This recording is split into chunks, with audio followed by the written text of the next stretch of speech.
It's time to play the game. Time to play the game. Champion in my vein, all of this came not by luck. Going too crazy in the stadium, got the city going nuts. Let's get it. Let's get it.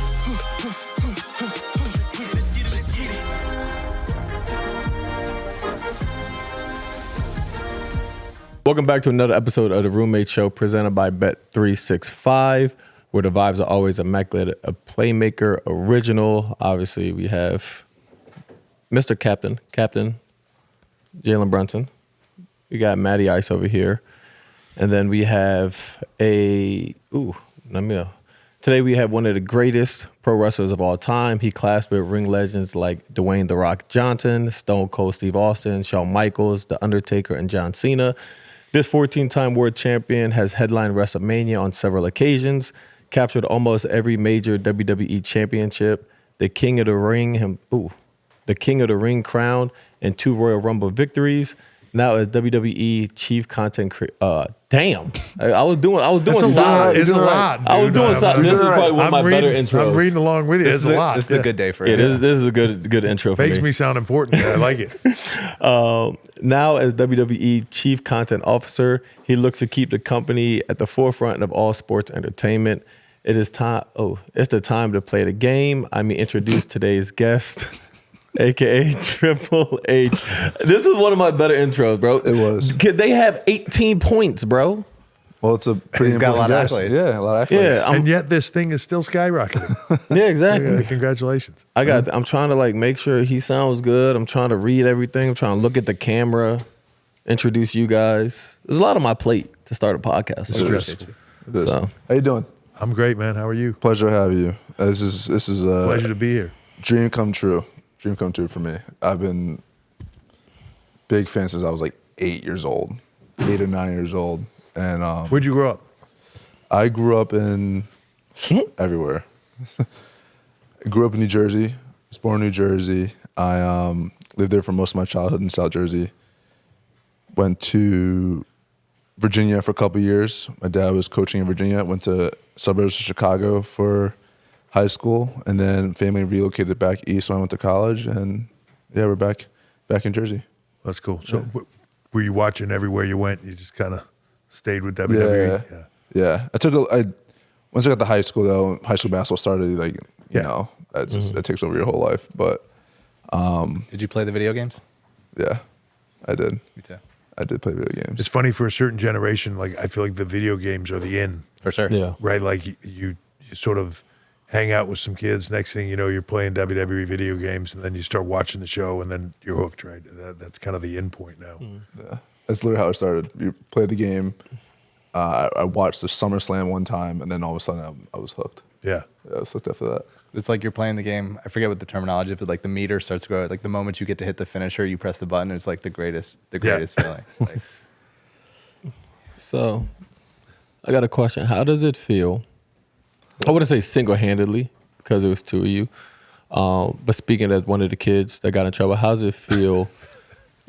Knowing the fact that you got probably That I ruined a generation. hundreds of thousands kid detention, suspended, phone calls home. Yeah. Because I was one of the kids. I got in trouble. Yeah. Sorry. All the time. Sorry about that. It just We were just talking about this yesterday. I was at, we're moving to Netflix on January 6th with Monday Night Raw. So we were at this lunch and learn, they call it, for Netflix yesterday in Los Angeles, all this media there and all this stuff. And probably 6 different people from media, high level media people came to me and were like, man, I wanted to come over here and say suck it to you so bad and do the crotch chop. And I'm probably too old to be doing that now, but just so you know, I got my first detention was because I did it in school. And it was 6 different people. And I thought Sean and I laugh about it all the time. We ruined a generation of kids that were just constantly in trouble for doing what we were doing.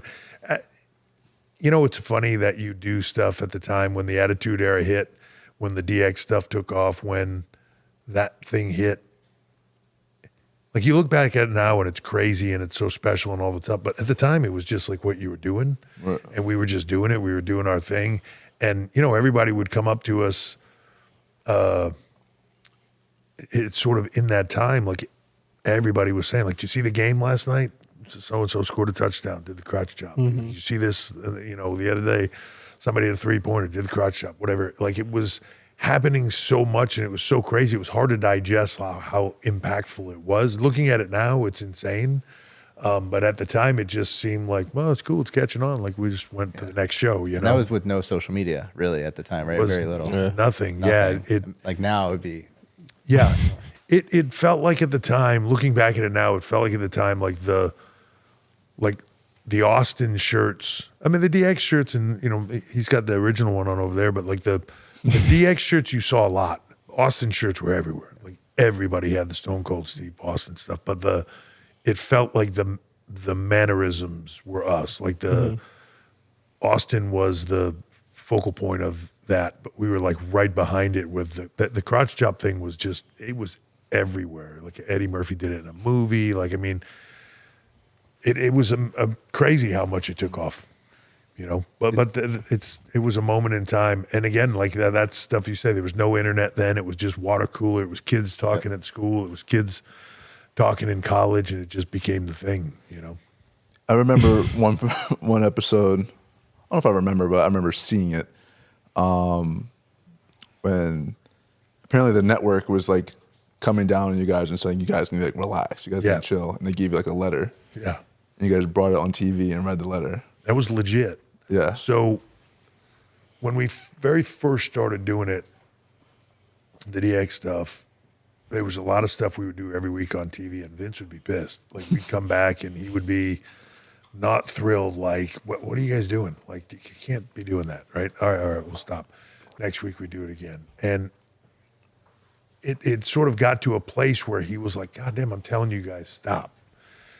But at the same point in time, like, he's, you know, very savvy of like, let's get a big reaction. So it was kind of like, you know, stop it. Like, it wasn't really like the full blown doing his job by telling you to stop. Yeah, I don't want to get in trouble here, but like the no means no version of right. And the crowd reaction was getting bigger and bigger. He was getting more pressure from the networks and all that stuff. And then finally they sent us this letter. Like, USA sent us this letter, and it was very specific. Like, DX not allowed. They're no longer. This has gone far enough. Like, no longer allowed to say these words. They could say these words from, you know, 8 to 9. Then from 9 to 10, they can say these words, but they can't say these words, and they can't mention their genitalia, and they can't point to their genitalia, and they can't this and that. And they gave us the letter. Like, Vince was like, well, now you've done it. And he like gave us the letter, and he like left. And then a little bit later, he came back in. He's like, so what are we gonna do here? And we were like, can we use this, make a skit out of it, and like make fun of this? Because it's silly. It's like, when you read it, it was like almost laughable. Like, they're telling us, you know, like, there's just like this list of swears that we can not say, and like this list of words that you are okay. And it was just so silly. So we did it. And the big thing in that moment was the Clinton-Lewinsky deal. And it was everywhere. Like, it was on everything that you watched on media. So, like, how do we want to do it? Let's do a presidential address, and we'll do it like we're at the White House, and we'll, you know, we'll do the whole thing. Because he had just done the press conference where he had said, you know, I did not sleep with that young intern or whatever. And so we did it, and it blew up. And they literally called like the next day and were like, all right, fair play, ratings are up.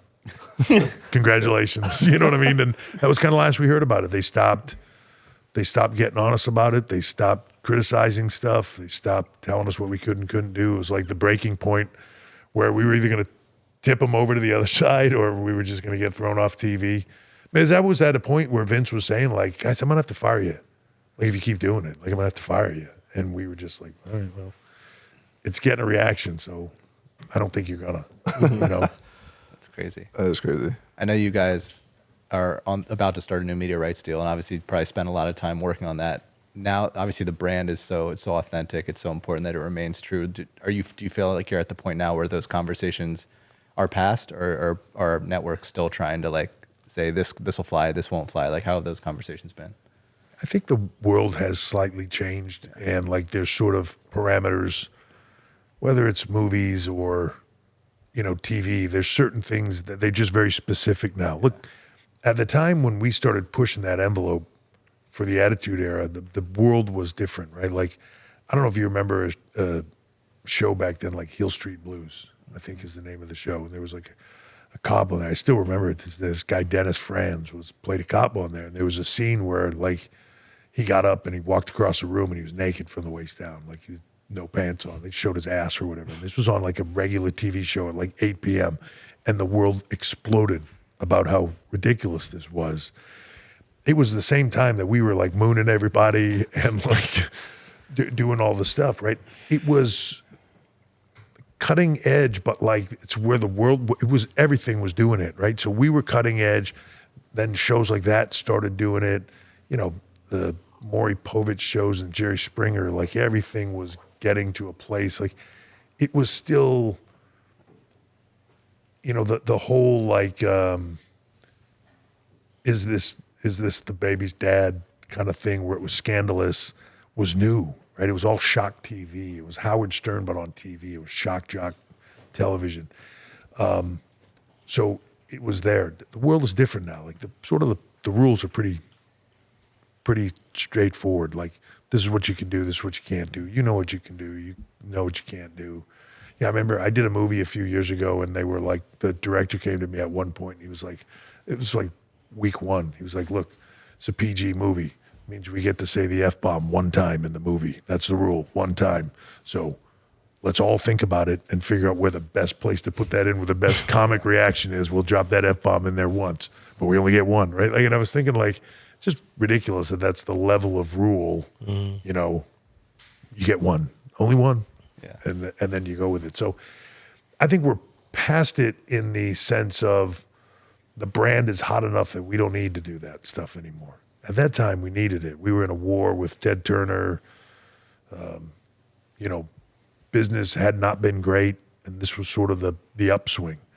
And we needed to do those things to get attention on us and all that. Now the product is, like, there's enough people that, like, WWE is mainstream. It's not, I don't feel like there's any stigma to if you're a kid and you say, like, I'm a huge WWE fan, where your friend's like, really?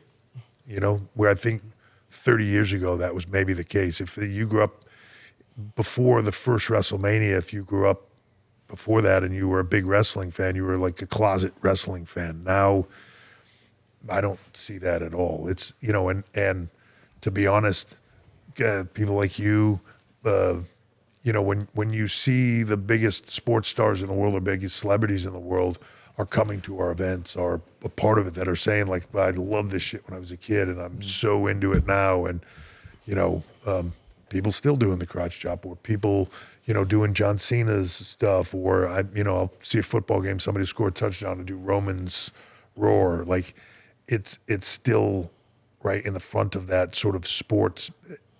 In a way, I think because we can be what, like,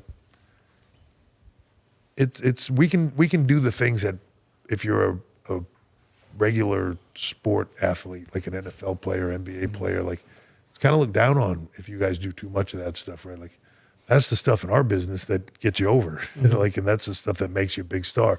So I think sometimes it's sports stars sort of living vicariously through the things that they wish they had the freedom to do that we can do, and be larger than life, because at the end of the day, that's all our business is, a bunch of what we try to make is larger than life characters, and then put them in cool situations and let them fight it out on TV, right? But it's the characters and the personalities that drive the business. So this next segment is brought to you by our presenting sponsor, Bet365. You know what time it is. We got some Week 15 picks. So first up, Bills-Lions. This is a great game. 10-2 versus 11-1. Where is this game? In Detroit. It's in Detroit? Yeah. So Okay. In Detroit, I got the Lions. I'm gonna say Bills. Hey, Sonic and Knuckles, baby. I know they're on some shit, but I'm going to say Bills.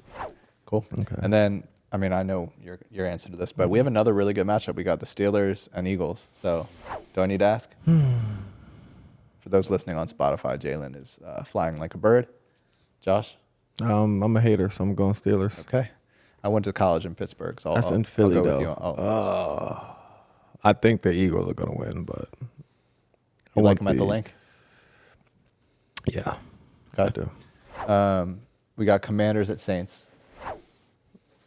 I got Commanders, but New Orleans is a tough place to play, bro. That dome, like it's crazy. That dome is crazy. Yeah, It's facts. crazy.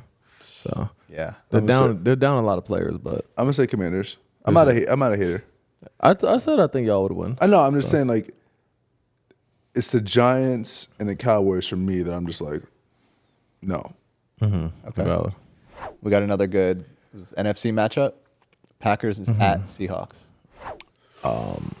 At Seahawks, ooh, For my own selfishness, I hope Packers, because Seahawks are in the wild card race. So Okay. obviously Packers are too, but they have obviously better record than us. So hoping Packers win, but Seattle's a tough place to play.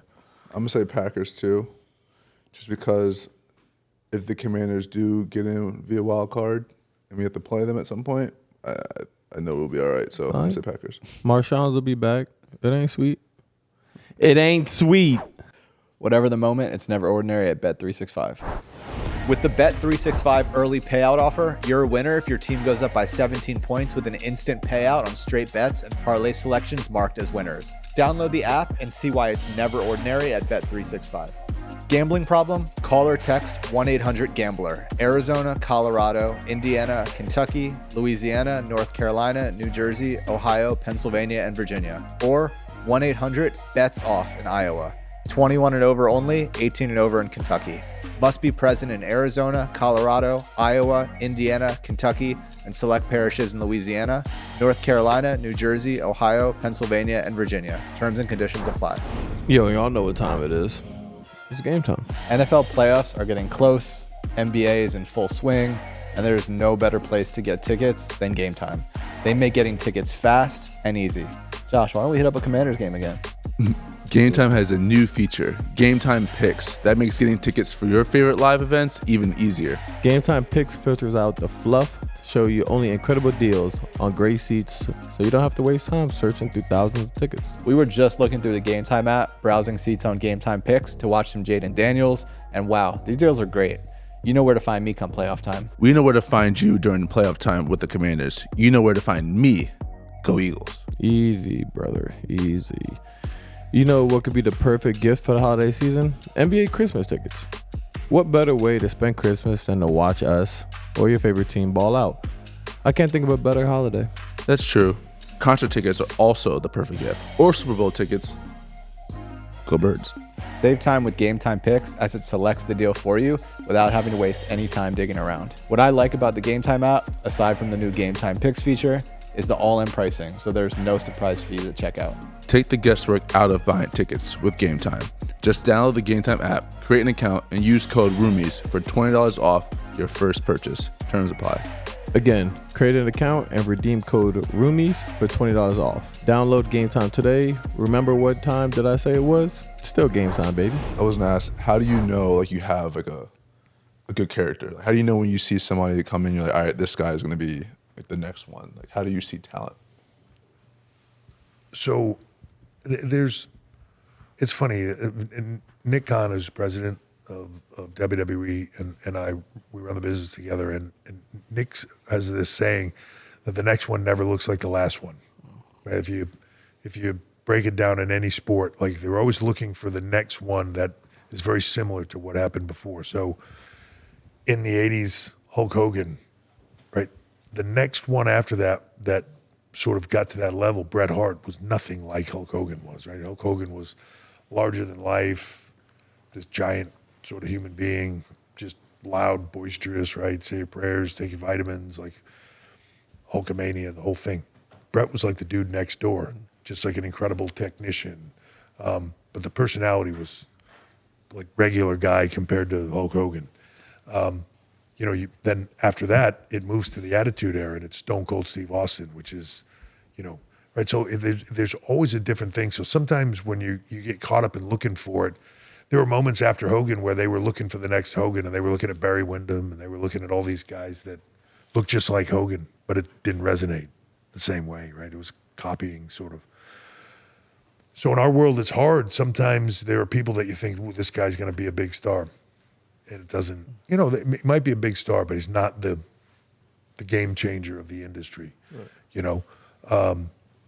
Then there's people like the first time I ever met Roman Reigns, I had just taken over and sort of started what would become our developmental system. And he had just transitioned over from football to being in our developmental system. And the first day I met him, I sat down with him for like 20 minutes just to get to know him a little bit and walked out of the interview. And at the time, Dusty Rhodes was working in developmental with me. And I walked up to Dusty and I said, if that kid's not the biggest star we ever have in 10 years, I don't know what we're doing. Like, holy shit, he's got everything.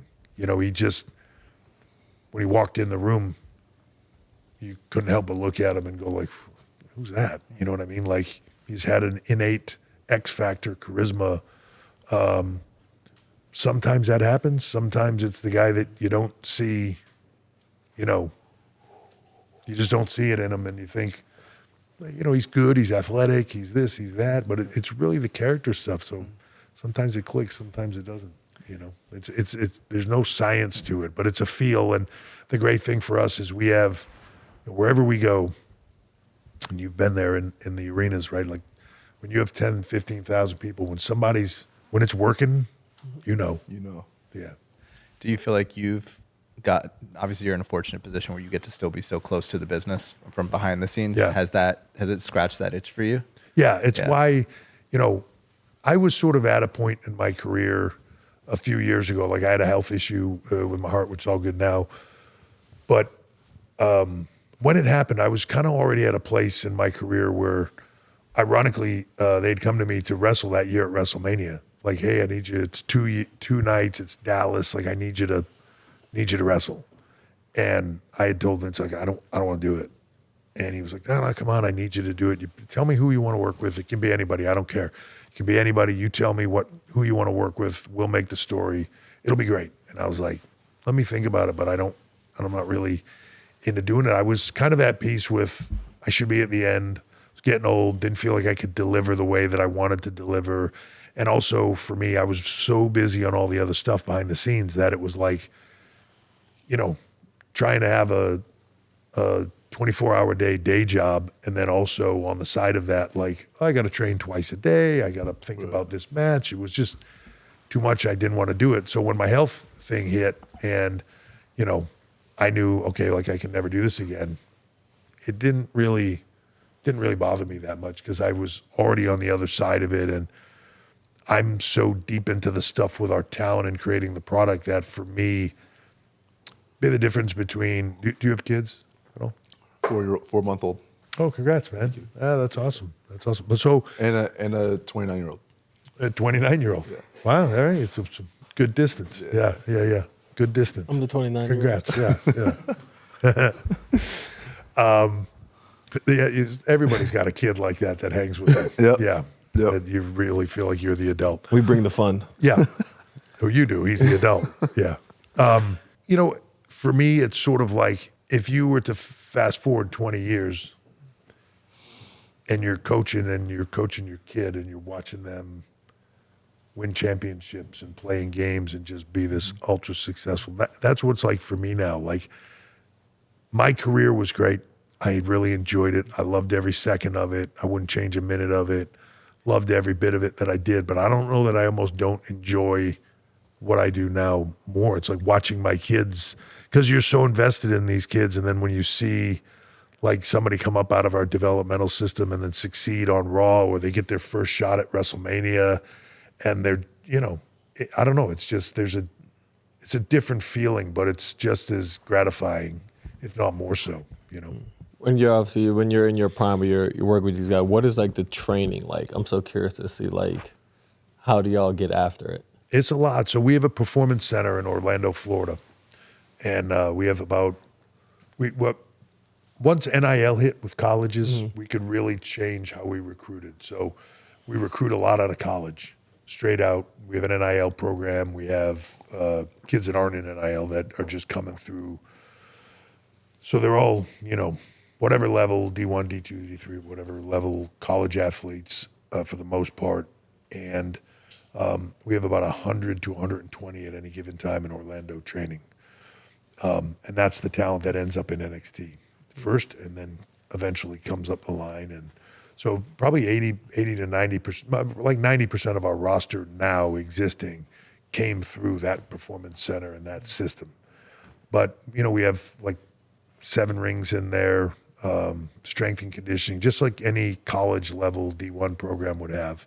And they get after it every day. And they're just in there hitting the ropes, bumping, training, learning. You know, you can teach, if somebody's really physically coordinated and has watched this, like you could kind of teach a lot of the moves and the concepts of the moves and stuff in a reasonable amount of time. It's crowd psychology. It's why do you do things when you do them? Why does the bad guy do this at this time to get the good guy this reaction? Why does the good guy do this at this time right? Like those are the things that take a lot of time to learn, and it's really just repetition of doing it. So you can do drills and shoot shots and do all that stuff all day long. Then you get on a court and put other people out there and their movements and your movements and everybody's psychology, right? Like that's different. Playing the game is different than doing it in rehearsal. So it's, or in practice. So just those reps are important. When we have celebrities come in and do it, it depends. It depends on how much they're going to do. So during the pandemic, you know, Bad Bunny is like a huge fan. And for the first time in forever, he wasn't touring and he just had some downtime. And we talked and he was like, man, I'm like, dream come true if I could do something with you guys. We came up with a plan. He wanted to do it. And he went and rented a house in Orlando. And like at that time, I was at the Performance Center like probably 3 or 4 days a week in Orlando. And every day I'd walk in there, he'd be there. I'd walk in, they'd say, hey, Bunny's here if you want to say hello. I'd go in there. We had like a 1 ring off. Place can be insane with 100 talent training in there. Sometimes he'd be in the other room. We'd have a couple guys in there. He'd be in there training with him. He'd be all beat up and, you know, like have pads all over him because he was killing himself. But he'd be in there every day because he wanted it to be good. And came in and did something with us at Wrestlemania and like absolutely crushed it. He's come back a couple more times. And last year or the year before in Puerto Rico, he did a big match with us with Damian Priest in Puerto Rico, and like unbelievable performance. But he dedicated himself to it and put in the time and the effort. So it's not easy to do. It takes a lot of work. But you know, you were in there. The ring's hard, dude. The ropes are hard. Like it's a lot of work. Yeah, I can't even put it in the words. It's something that like you understand why people train so hard. It's like it's ridiculous. It's something that I can't. Like I said, I can't put in words. At the Performance Center, we bring a lot of people in there. They come to see it. So whether executives that we have deals with or celebrities, everybody says the same thing when they walk in the door. Like the 2 things. Well, they say 3 things. They'll say, "Wow," they'll hit the ring and say, "Well, that's a lot harder than I thought it was."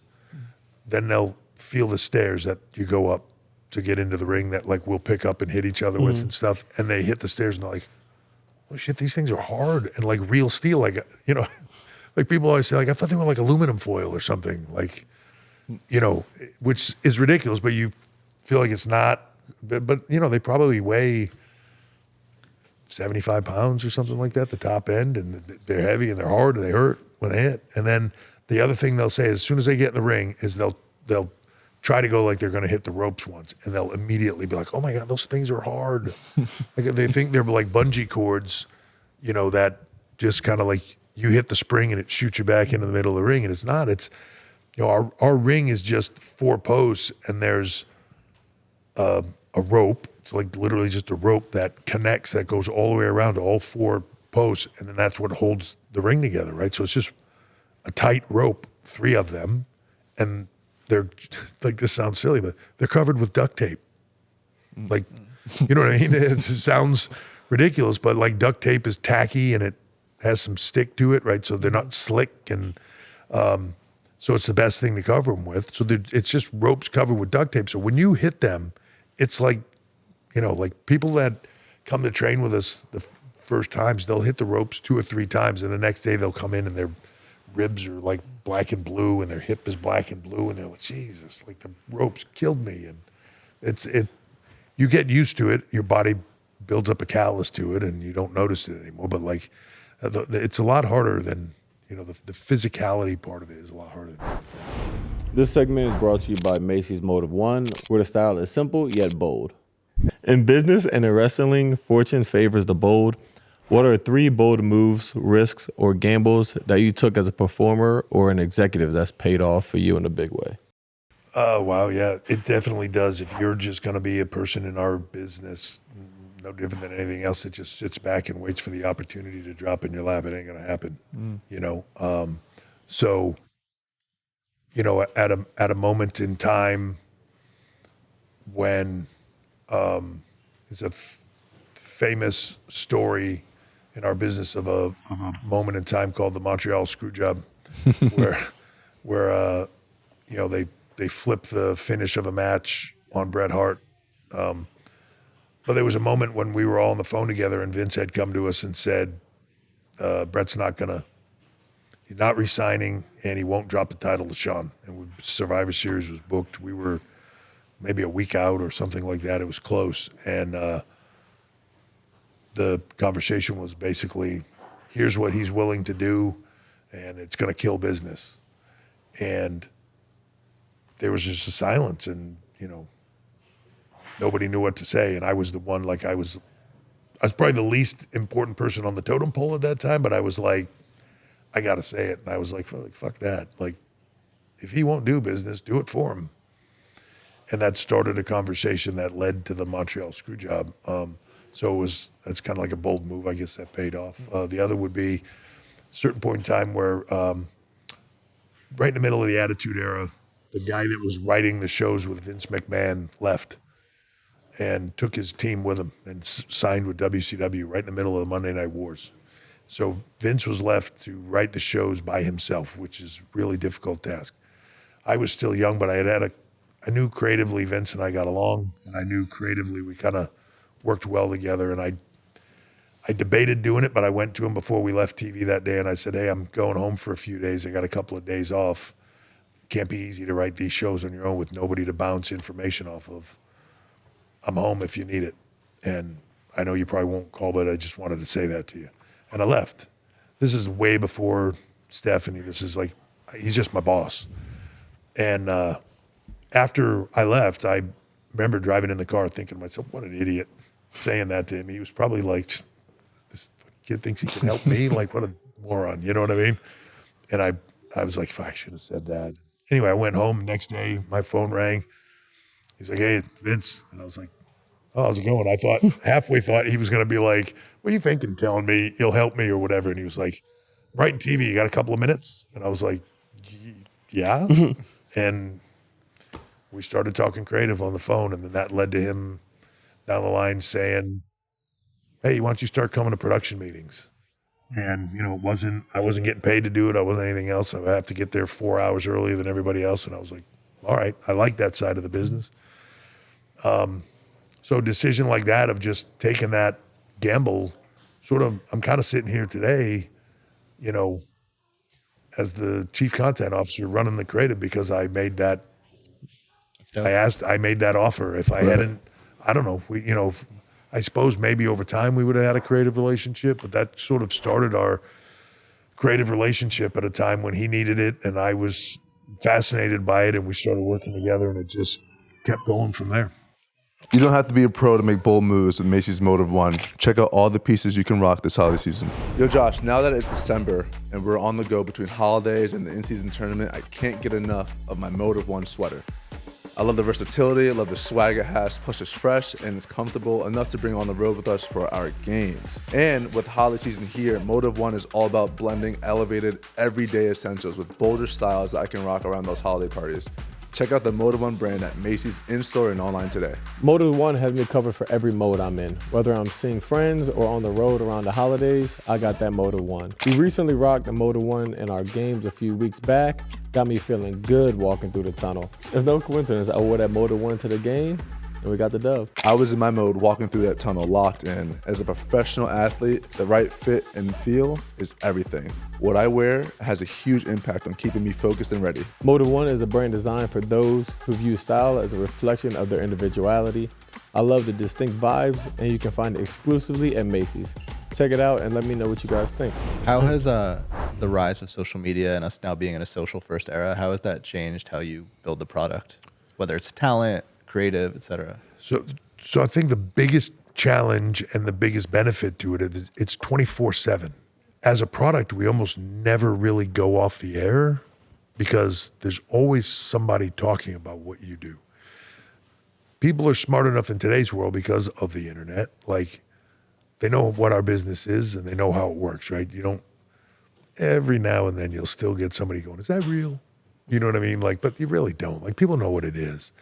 And they can read about it on the internet. They can see it. And the gossip of what's going on behind the scenes is almost as big, and no different than you guys, right? I would imagine the gossip of what's happening on the team, and this person's arguing with that person, and this person wants to get traded, and this person doesn't. You know what I mean? Like, I would imagine that's as big of a chatter as the game itself.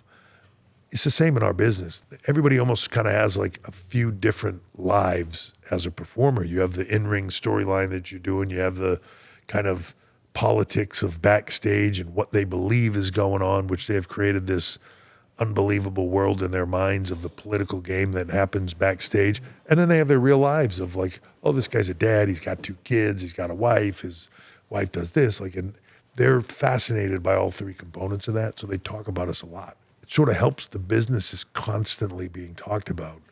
So, you know, we have 1 billion social media followers. We're the #1 sports channel on YouTube.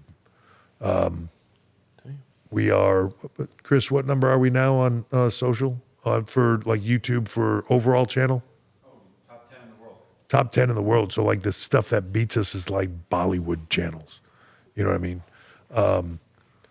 The social presence is unbelievable. If you watch it on Monday night or a Friday night, it's usually the #1 trend unless something happened in the world or, you know, something incredible happens on a football game or whatever that might shift it for a minute, but it's always trending 1 or 2. You know, sometimes things happen in our business. Somebody gets released or somebody gets whatever. It on a random afternoon, somebody will be trending #2, #3 on topics in the world because somebody in our business got moved or whatever, or got released or something happened to them or whatever. It's the presence of it, the social presence of it is off the chart. And we use that. We use that to tell storylines. We use that to, you know, future stuff.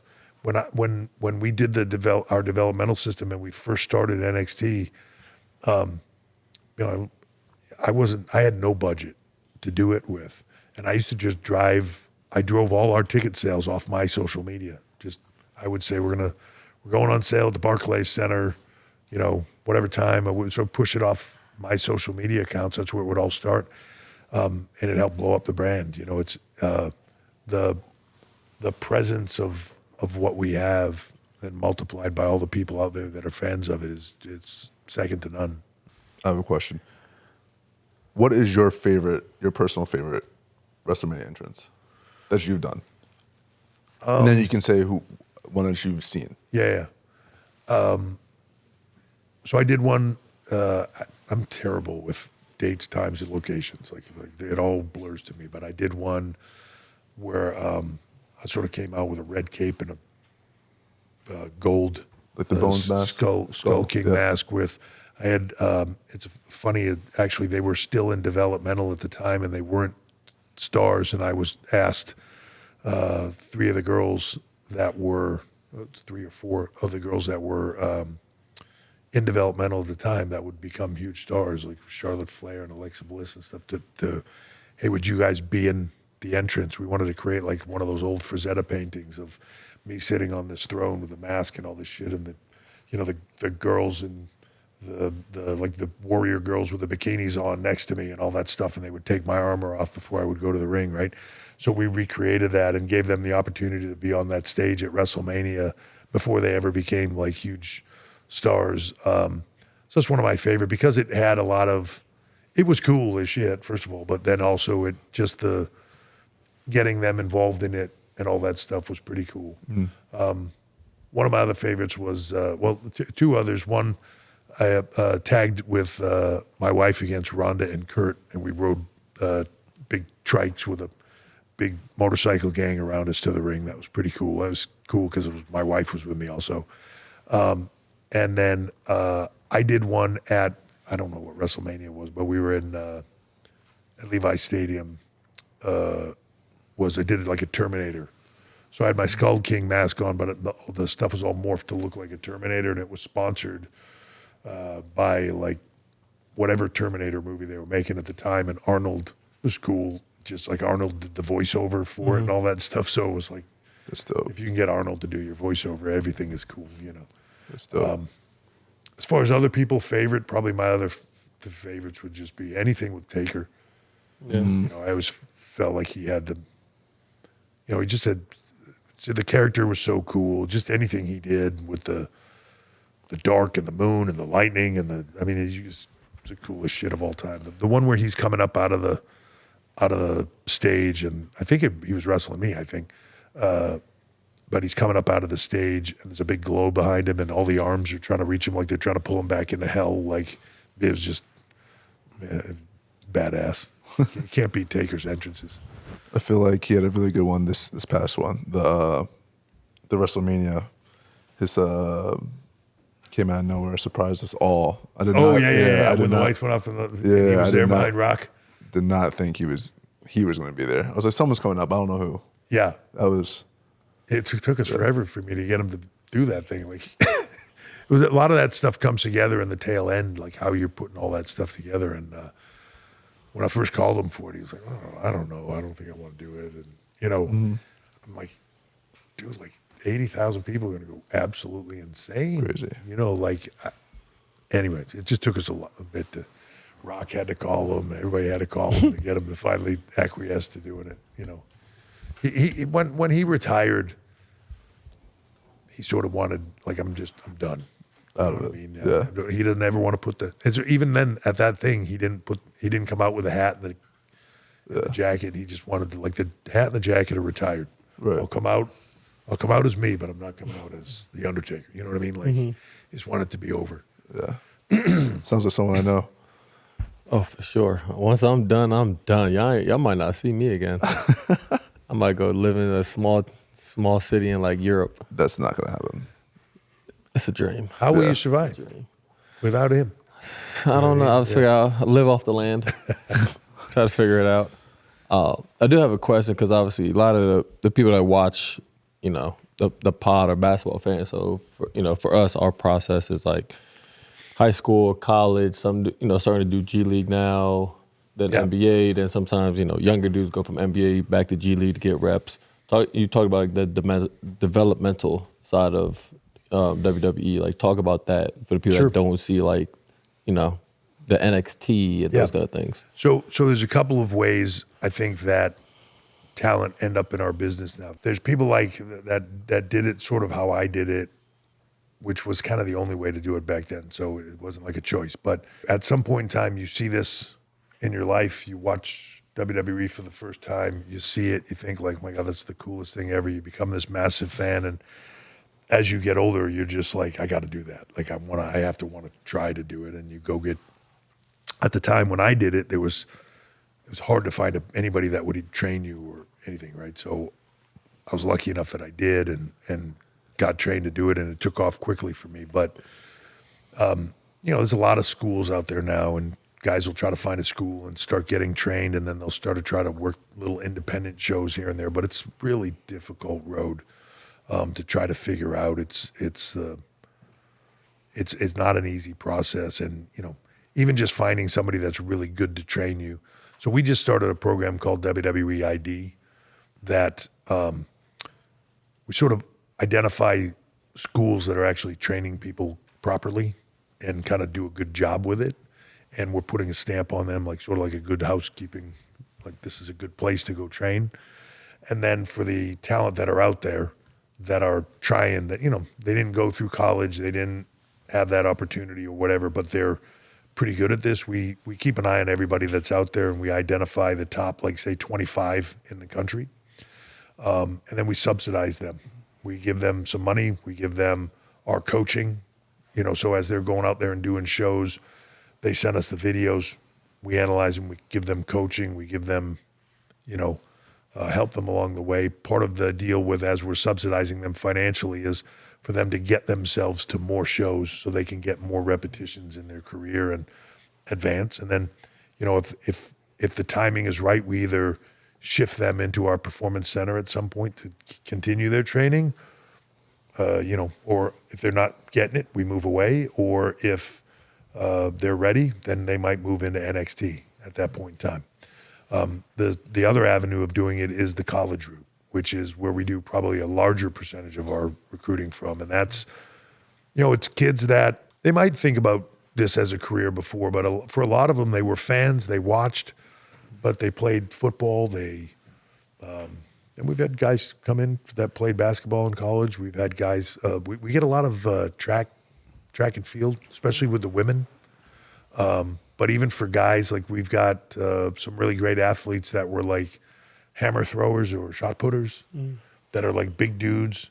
That's like a crazy sport where they all have like big, huge personalities. And, you know, like there's not a lot of call for hammer throwing on the other side of college, right? Like maybe you go to the Olympics, and if that doesn't pan out, like what are you coaching? Or you have, you know, or you rely on your college degree to be the avenue for you, and you get a desk job. But if you want to stay an athlete, this is a really cool option. So we recruit from all these colleges. We are constantly out there. We have a program we call NIL, but we call it, instead of name, image, likeness, we call it next in line. And we go to these colleges. We have kids under NIL deals, and they sort of are visible sort of badges for us at all these sports events that people can come up to and say, you get an NIL deal with WWE. How's that work? Oh, here's a guy's number. Call him, you know. We find all those athletes, and then either while they're in school still or after they graduate, we bring them down to Florida, or sometimes we go to them. We do like regional tryouts, and we do tryouts, and we, you know, no different than, like some of these people have never been in the ring before, right? So we're looking for obviously athletics and how they can be coached. But more so we're looking for charisma and big personalities, and like who has charisma and who doesn't. And then the other biggest thing we look for in our business, and it's surprises a lot of people when I say it, is we look for emergent leaders. So like our business is heavy in like it's a team. Like if we do like a 3-day tryout with somebody, day one, we physically destroy them, right? So now when you get to day 2, they're thinking, holy shit, if they do that to me again, I don't know if I'm gonna make it, right? Then first half of the day, we start to physically destroy them again. Then we start to run them through skill stuff, and we see who falls apart. We see who picks the person up next to him and says, come on, you can do it, let's go. You know what I mean? And like is a team player. And we see who's like, just thinks about themselves and kind of like, man, I got to keep going, and just pushes the other people down and like tries to make it about themselves, right? We're looking for that emergent leader who the first day seemed like they had a ton of charisma and they were all gung-ho and everything was great. And then day 2, when we start killing them, all of a sudden they're a bit of an asshole, or they're, you know, you see when people are exhausted, you see their true personality. So we break it down like that. And if they make it, they come to the performance center, they start training with us. If they don't, you know, they move on. But if they start training with us, it's a period of time. Shawn Michaels is down there. He runs. I used to head that up, but now obviously I have a lot more going on. So Shawn heads it up.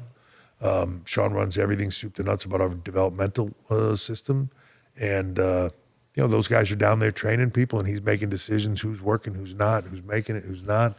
And then as they come up the line, they move into a few other shows that we have to get some experience, with the goal being NXT. And if they succeed at NXT, then the next step is they get called up to Raw or SmackDown, and so it sort of starts there and moves up the line.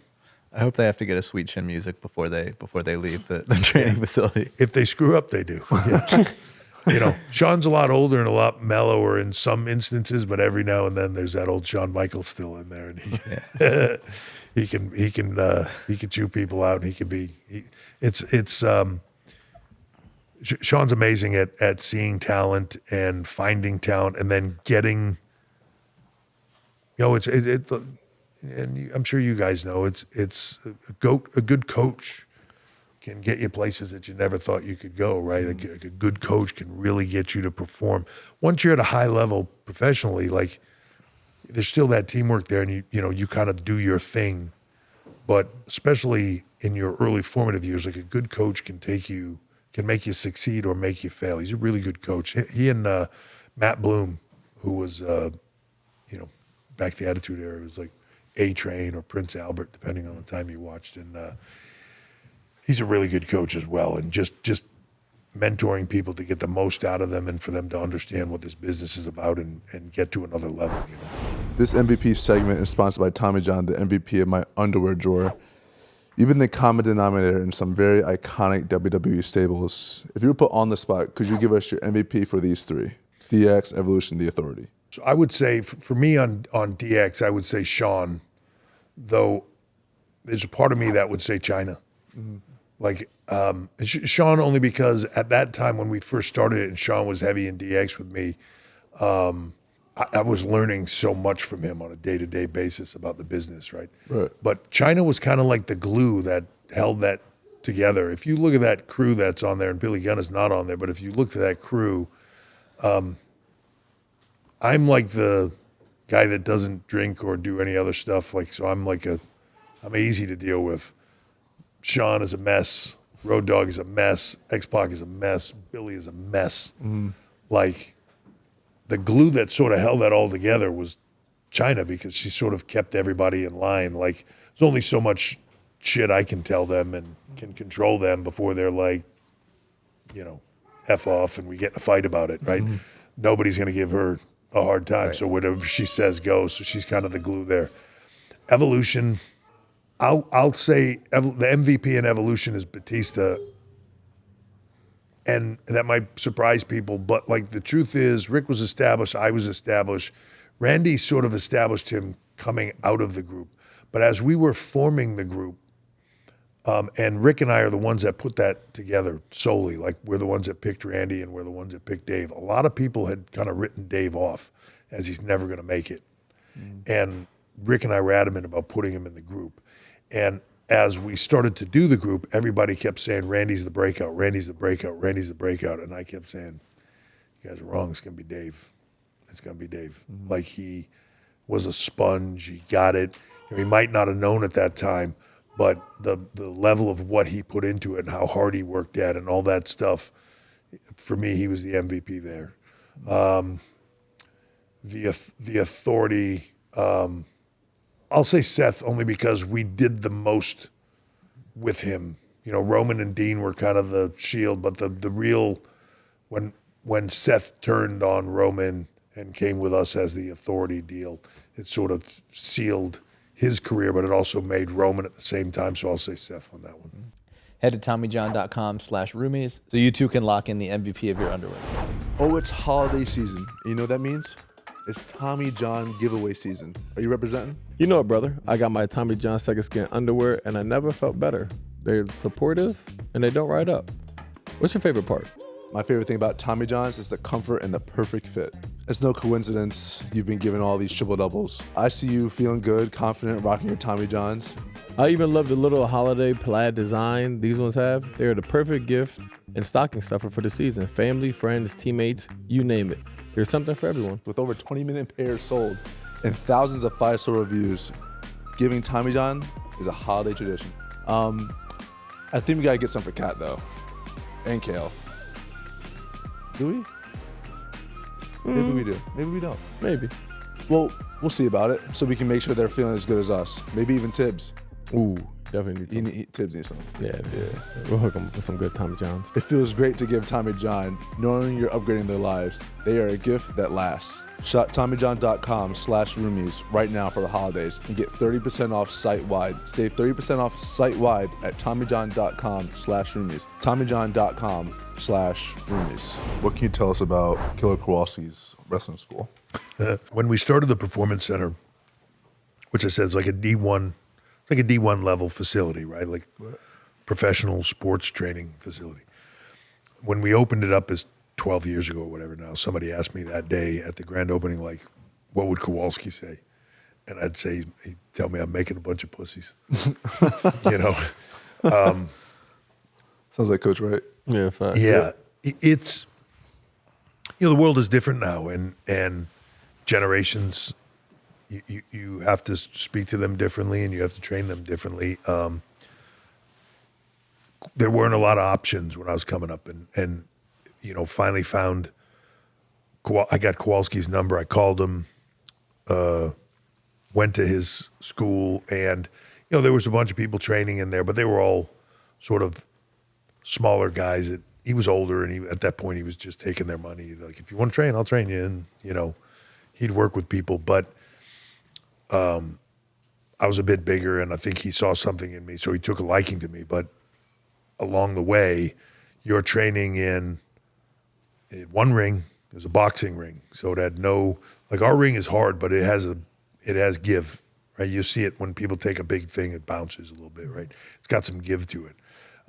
He had one ring, it was a boxing ring, had a big steel I-beam that went to the floor in the center. So it was like hitting this concrete floor. There was no give to it at all. So the ring itself was brutal.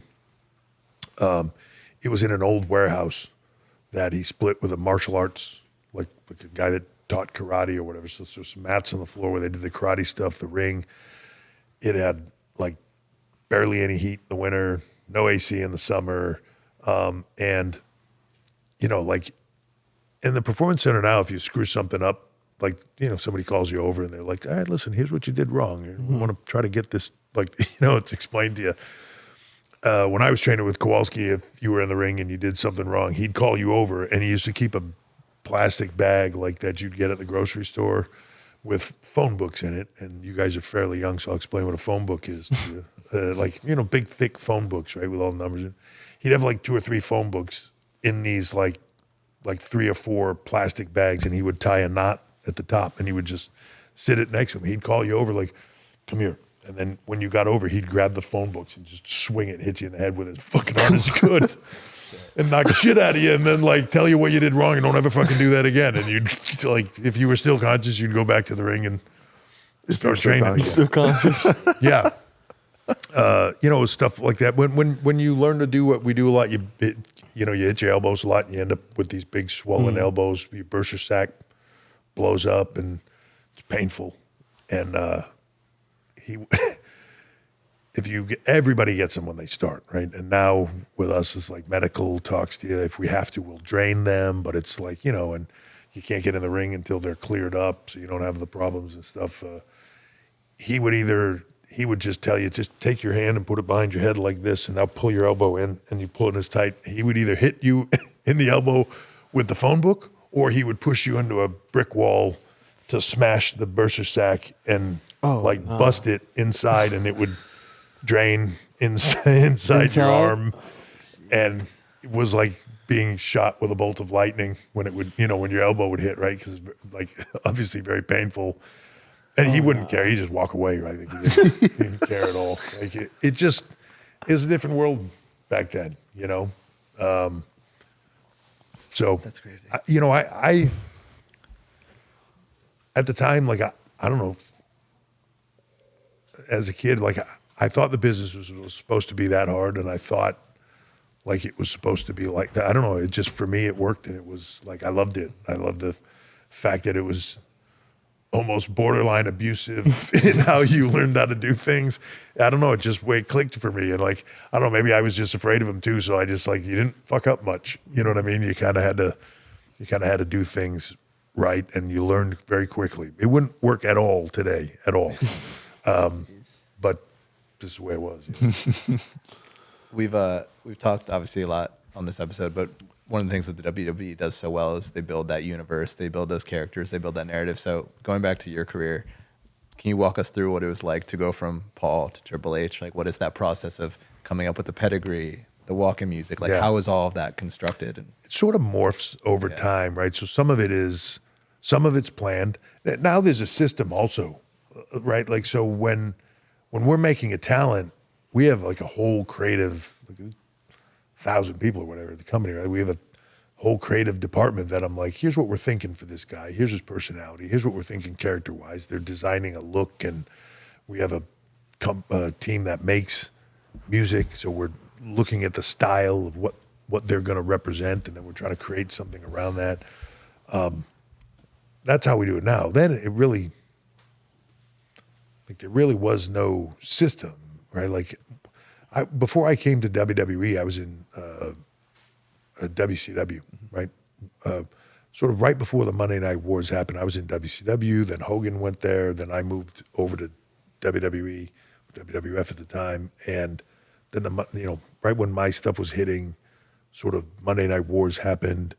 So prior to the Monday Night Wars, I was in WCW. I got hired there.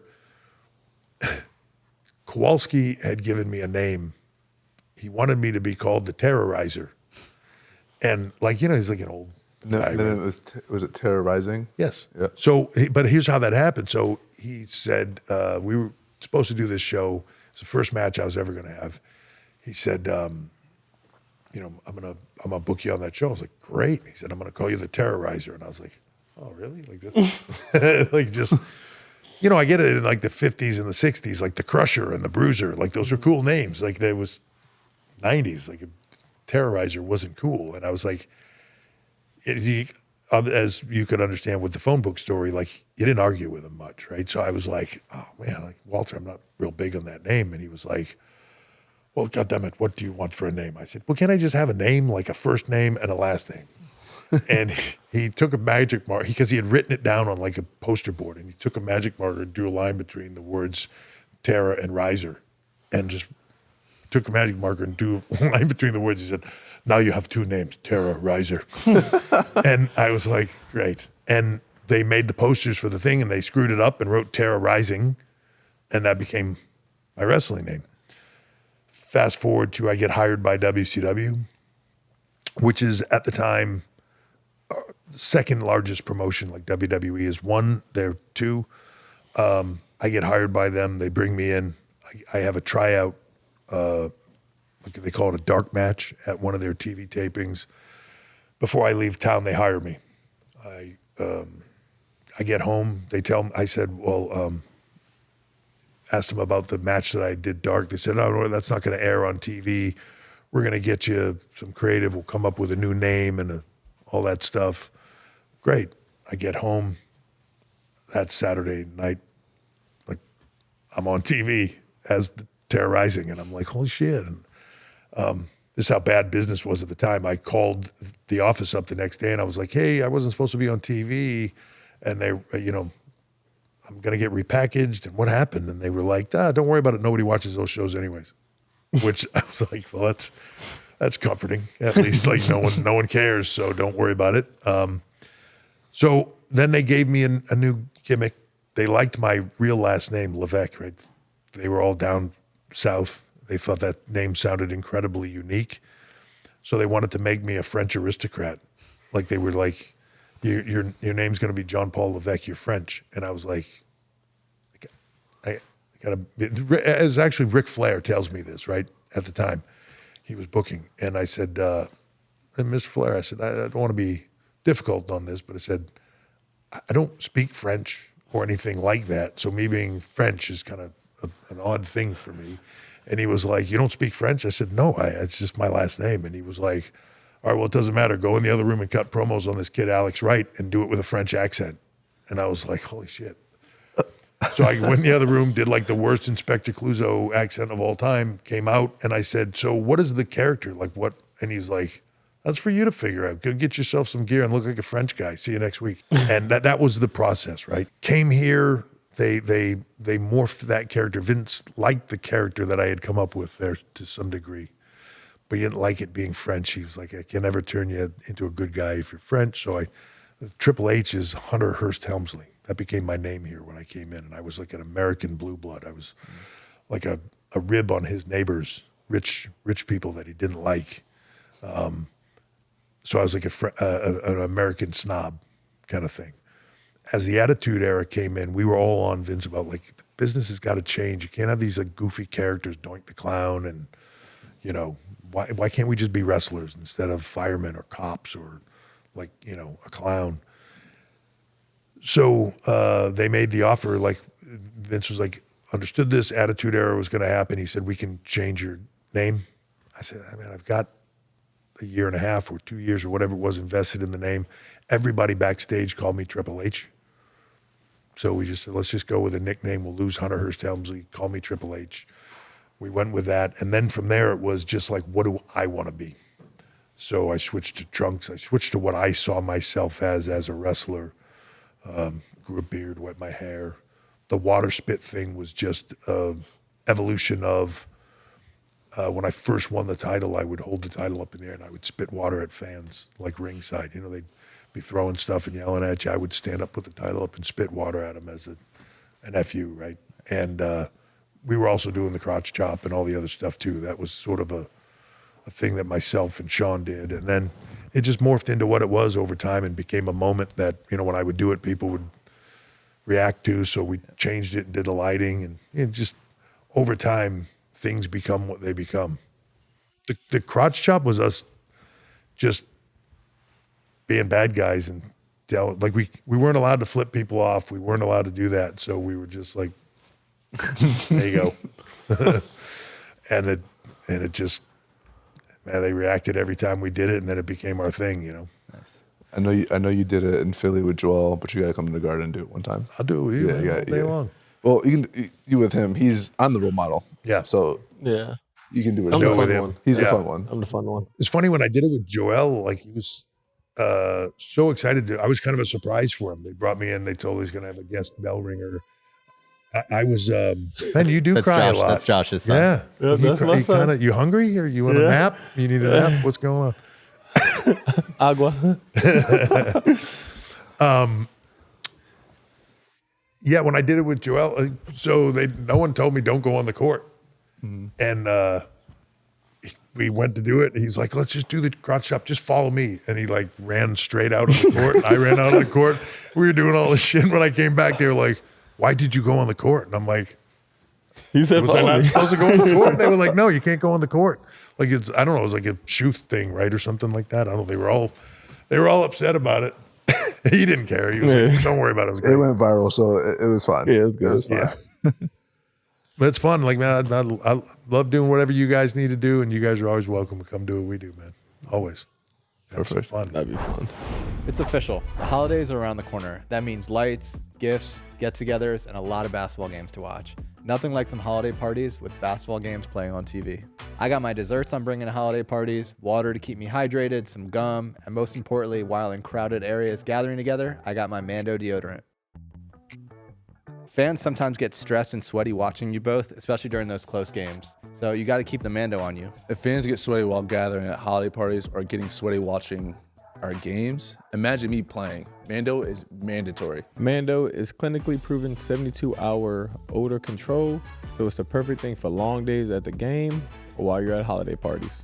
Safe for the whole body, hits, package, feet, and everywhere in between. Yes, even after those in-between quarter sprints to the restroom.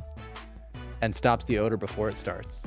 Special offer, new customers get $5 off a starter pack with our exclusive code and link. Use code ROOMIES at shopmando.com, shopmando.com.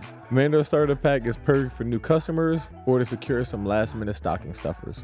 It comes with a solid stick deodorant, cream tube deodorant, 2 free products of your choice like mini body wash and deodorant wipes, and free shipping. Luckily, I have a discount code to help you get hooked on my favorite smelling whole body deodorant on the market. New customers get $5 off a starter pack with our exclusive code that equates to over 40% off. Don't let the meat sweats get to you this holiday season. Your family and friends will thank you. Isn't it funny how the people we love most are often the hardest to shop for? Luckily, there's one gift that everyone on your list is sure to enjoy: an Aura digital picture frame. Named #1 by Wirecutter, Aura Frames makes it incredibly easy to share unlimited photos and videos directly from your phone to the frame. And when you give an Aura frame as a gift, you can personalize and preload it with a thoughtful message and photos using the Aura app, making it an ideal present for long-distance loved ones. It's a gift so special, they use it every day. There were so many special moments in my life this year. I recently got married, and we have some wedding photos that we wanted to share with loved ones. Thankfully, we have Aura Frames. It's the perfect way to share these photos as a gift from my parents. I know my mom's gonna love nothing more than that family photo from a once-in-a-lifetime moment. And shout out to my mom. I hope you don't see this until after the holidays. Save on the perfect gift by visiting auraframes.com to get $35 off Aura's best-selling Carver matte frames by using promo code ROOMIES at checkout. That's AURA frames.com, promo code ROOMIES. This deal is exclusive to listeners, so get yours now in time for the holidays. Terms and conditions apply. Headed to Madison Square Garden this year, Chase cardholders can score more at MSG with perks like discounts on concessions and team merchandise. A Jalen Brunson jersey, perhaps? I swear we didn't really pay him to say that. Plus, cardholders get access to the Chase Lounge. Head to chase.com/MSG for more info. Terms and restrictions may apply. Every star sort of has the things that work for them. Cena is like if you were to say, give me the perfect sort of, I'll do anything for the company guy, it's Cena. Right? He knows what he should do for him. He knows what he should do for the company. He's the first guy there, last guy to leave. He'll do all the media. He's a perfect representative of the company at all times. Cody Rhodes is very much like that as well, right? Like sort of models himself because he was a young up and coming guy when Cena was on top. So he was seeing that, and that's how he sees himself, as that's how you become the top guy. Roman is totally different, right? Like, so not in a bad way, like to do the ultimate PR thing or, do the ultimate appearance thing. He's like, I don't feel like that's worth my time. You know what I mean? Like, but that works for him because if we took that character and we put that character in all these other things, it would kind of hurt the character because it's not what the character is, right? So it's not that he doesn't want to do it. It's that he doesn't feel like the character should do that stuff. Everybody has their strengths and weaknesses. Taker was always like, I used to call him the measuring stick. He was the guy that, I used to use this as an example with him. Like if we were all on a plane together and the fucking plane started going down and like everybody's freaking out and the guy, you'd look at Taker to see if he was freaking out. And if he was just sitting there like, you'd be like, all right, we're going to be fine, right? We'll be fine. If you looked over and Taker was like that, you'd be like, oh shit, we're all going to die. Like that was like his position in the locker room. He was like the guy you looked at and were like, should I worry about this? Or is this, if something big happened to you, like he was a guy that I could go to and say, what do you think about this? I'll give you the example, a key example of that is when I met my wife, right? So I'm married to Vince's daughter at a, like totally not cool, right? And not allowable. And I know like now, like there's something there and we're like sort of like, we're seeing each other, but we're keeping it really quiet, but it's going to get out there and like, like Vince knows that kind of thing, but like with the talent, this changes my career completely. Like all of a sudden I'm with the boss's daughter. Like that now, anything I've ever accomplished in my career is only because I'm married to the, right? Like it changes everybody's viewpoint on me, changes everything. But like that's where we are, right? And like I realize like, I feel like I'm in love with her and like the whole thing, and we're going to take a go at this. The guy I go to say, help me through this is Taker. Like I pull him aside and I'm like, here's a situation, Steph and he's like, I know, like, right? And I'm like, how do I deal with this? And what's, like, what's your take on this? Like, how do how do I make this work? And he's the guy that gave me the advice and was like, fuck everybody else. And like, he just was really cool with it. And, he's always been the measuring stick for me. So we have another guest coming. Hi, handsome. Come here. You're not gonna come here? Hayes. Yeah. You have you have the world. Can I see? Thank you. How old's he? 18 months. Twins? Yep.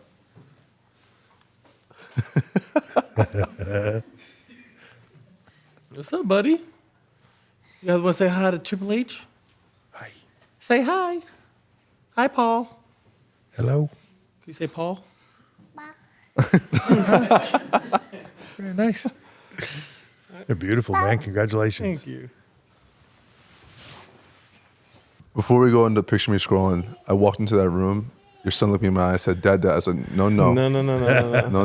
Picture Me Scrolling is just kind of our reaction to funny tweets of the week and stuff like that. So let's see what we got first. Okay, we got the Bad Bunny.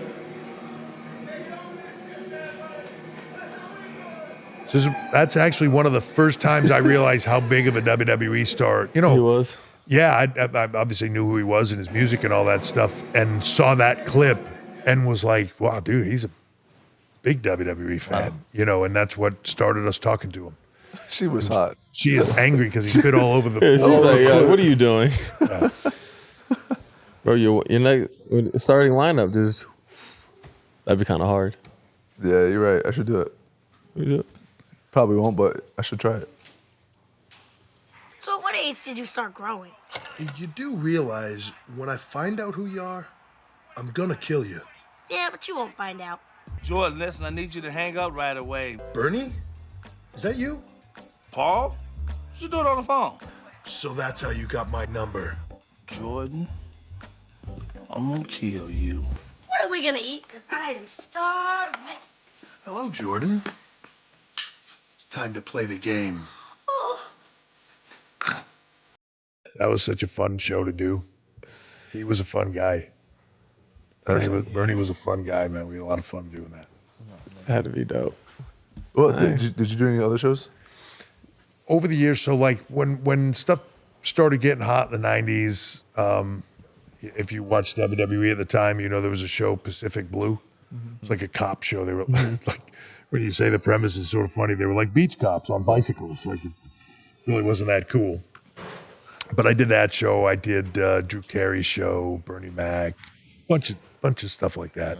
A few movies here and there, Blade Trinity, which was cool, and, little stuff like that. But the Hollywood thing wasn't for me. Really? Yeah, it's too much. I don't know, especially the movies, like just too much. You do the same scene over and over and over again, and you sit and wait a lot. But I don't know, just for me, it wasn't the same. Are you surprised we haven't seen more guys like The Rock and Cena who have just completely gone in that direction? I think you will. You will. I think it's, obviously Dwayne's done an incredible job, but you see now John doing incredible stuff. And then you also see like Dave kind of went a different route. Like Batista went and when you look at Dave's a great actor. And if you would have asked me that during his career, like, hey, you think Dave becomes this great actor or something, I'd be like, I don't know, he plays a big giant guy pretty good. I don't know. And he's slimmed down, so he's not even like leaning on the big giant guy thing. Yeah, anymore. but he really,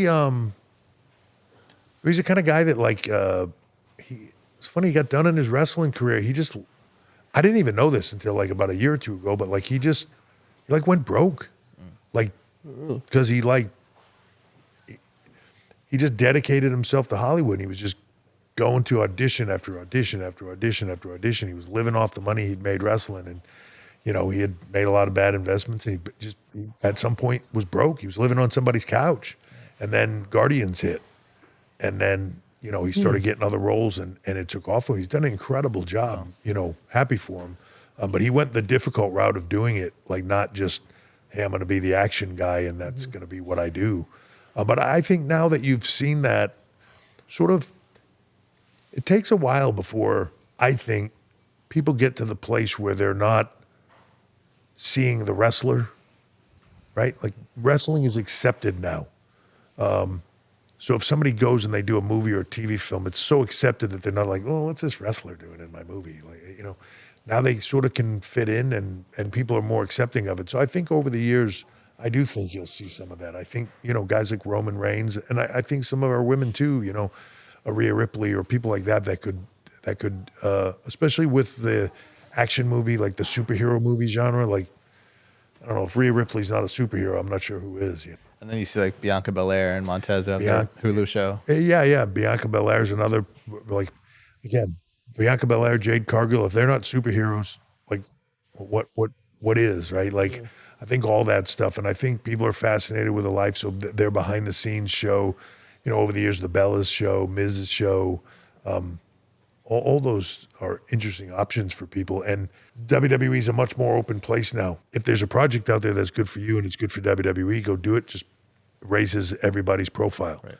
You know. So I think you'll see more of that in the coming years.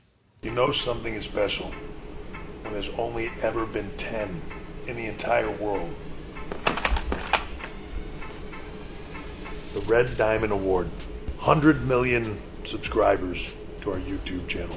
You don't see something like this every day. 100 million is crazy. Oh, man, Yeah. crazy. You know, when you speak to our social presence and the amount, we did Survivor Series on Saturday, and there was just a random moment between CM Punk and, you know, they have to wait in a cage. CM Punk and Roman Reigns have to wait in this cage before they enter War Games, the match itself, which is another cage. So waiting in like this big shark cage. The door opens, CM Punk goes to go out next, and Roman Reigns puts his hand in front of him and stops him and sends somebody else in his place. It's like a very tense storyline moment. That moment takes place within 24 hours. It did 78 million views on Instagram, I believe, alone. Wow. Right, like the traffic that we do, the amount of social media that is put out by the company is a lot. It's crazy. It's a lot. Yeah. It's crazy. Yeah. It's time to play the game. Time to play the game.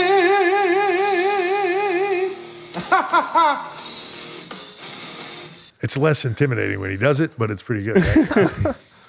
Right? He came to a show, didn't he? I saw that. He was just at a show. Yeah. Yeah. Yeah. You know, that's another thing where like people can get into our stuff, and sort of almost because they're a fan of it and they're doing stuff with it, almost use that to parlay other fame, and it's really interesting as well. The amount of people that right now we're like sort of in this resurgence of WWE, and you know, I was obviously a huge part of the Attitude Era, but like right now it's bigger than it's ever been. I think it's bigger than the Attitude Era was even then.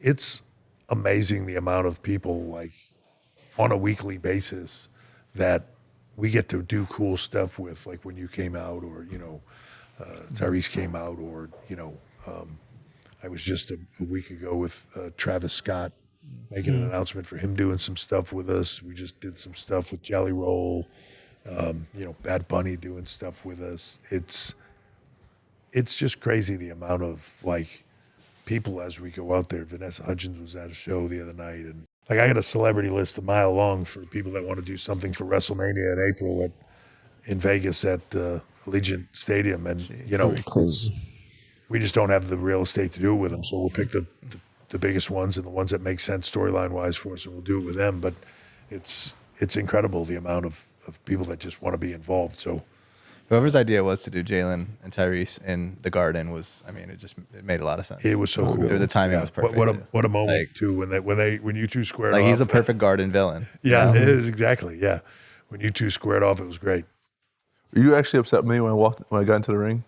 With you? When I looked at my hand? I wasn't upset. I was scared. I was like, the one thing we cannot do is hurt. Like I had told everybody, because you know, like, look, at a certain point in time, somebody like you comes in, and as everybody's talking to him, like, you know, like you're a big star, right? Especially walking into our world, and you kind of convince them of everything.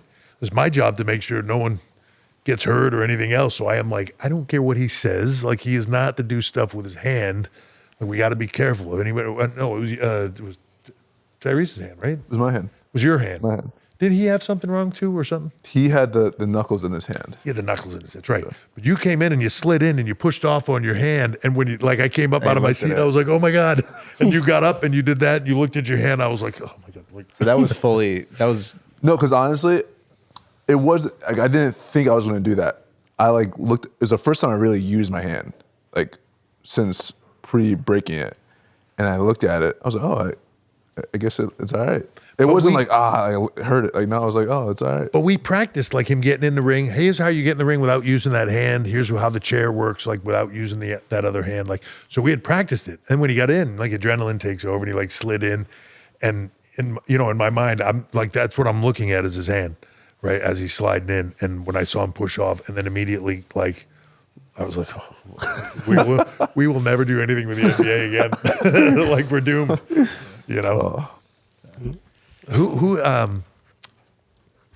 Sorry, I'm terrible with names. Who's the new kid on your team? He just came in. I just met him at the Garden. Cat? Carl Anthony Towns? What was it? Carl Anthony Towns? Yeah. So I just met him at the UFC fight a week ago and stuff, or a couple weeks ago or whatever. And we were coming in at the same time, and then we were leaving. And he was talking about you, and he said you have a picture. And like you said, you guys all have a chat or something, and you have a picture that you had showed him the picture of you and me together or something.